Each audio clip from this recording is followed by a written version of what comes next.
Assalamualaikum warahmatullahi wabarakatuh. Perkenalkan, nama saya Dian Nurasana, Prodi Teknik Budidaya Perikanan, Kampus Politeknik Kelautan dan Perikanan Sorong. Di sini saya akan mempresentasikan mengenai bioteknologi dalam bidang aquacultur udang faname. Perkembangan kegiatan budidaya perikanan yang pesat dengan penerapan sistem intensif telah memunculkan permasalahan berupa penurunan daya dukung tambak bagi kehidupan udang yang dibudidayakan. Langkah antisipatif melalui penerapan teknologi budidaya dengan berpedoman pada kaidah keseimbangan ekosistem merupakan solusi untuk mencegah kerusakan yang lebih serius. Probiotik yang mempunyai kemampuan dalam mempertahankan kualitas air dan menghambat pertumbuhan mikroorganisme. Probiotik didefinisikan sebagai segala bentuk pakan tambahan berupa sel mikroba utuh, menguntungkan bagi hewan inangnya melalui cara menyeimbangkan kondisi mikrobiologis inang, memodifikasi bentuk asosiasi dengan inang atau komunitas mikroba lingkungan hidupnya, meningkatkan pemanfaatan nutrisi pakan atau meningkatkan nilai nutrisinya. Konstruksi tambak dapat mempengaruhi terjadinya serangan IMNV adalah erat kaitannya dengan adanya cacing yang hidup di dalam tanah yang diduga sebagai carrier virus udang. Biosecurity dalam konteks budidaya udang adalah konsep pengendalian penyakit yang dilakukan melalui dasar pemilihan lokasi yang bukan merupakan wilayah epizootik, membuat standar prosedur operasional untuk meminimalkan risiko masuknya atau tersebarnya penyakit.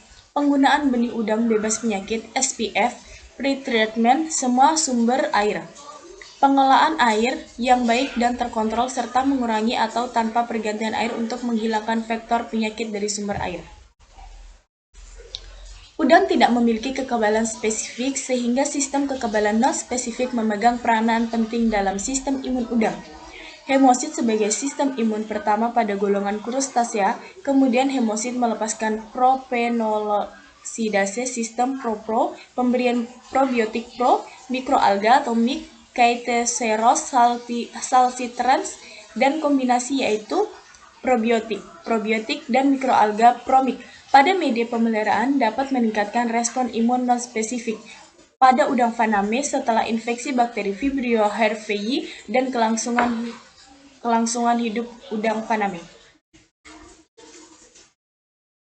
Penggunaan formalin semakin beredar luas di kalangan nelayan.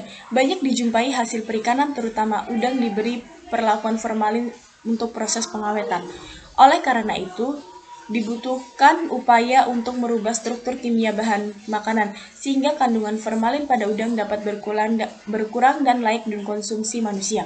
Salah satu dengan memanfaatkan zat aktif yang ada pada kunyit yang mengandung senyawa saponin. Mekanisme penarikan kadar formalin yaitu ketika formalin dan protein udang membentuk ikatan saling yang sulit untuk dipecah dan kemudian direndam pada larutan kunyit, formalin tersebut akan terangkat oleh senyawa saponin yang terkandung pada larutan kunyit tersebut.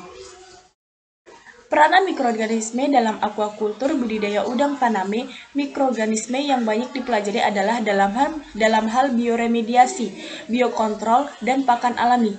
Bioremediasi didefinisikan sebagai proses penguraian limbah organik atau polutan secara biologi dalam kondisi terkendali.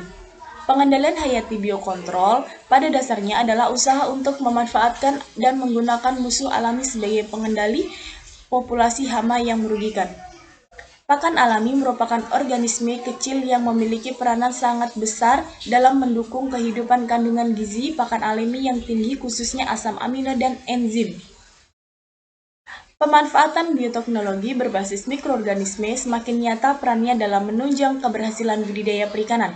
Potensi mikroorganisme mereduksi limbah budidaya menjadi senyawa yang aman bagi udang pemelihara dan lingkungan semakin prospektif untuk mengembangkan seiring kesadaran budidaya ramah lingkungan dan berkelanjutan.